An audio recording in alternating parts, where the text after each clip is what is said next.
তোর মধ্যে জিতছে কেডা? জিতছে কেডা? আচ্ছা তাহলে কাপ দিব কেডা? কাপ কোনটা? কাপ দাও। কাপ নেও।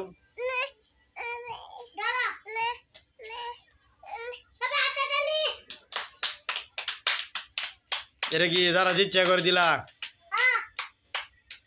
আচ্ছা এটা কি? ও এটা আর ধরে হ্যাঁ উরফাঙ্গা উরফাঙ্গা এদিকে ছায়া সাফওয়ান।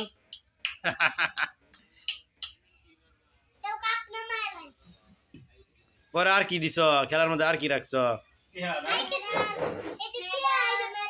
তেরি দেও না কে? সবাই সবাই সবাই বুঝা দাও।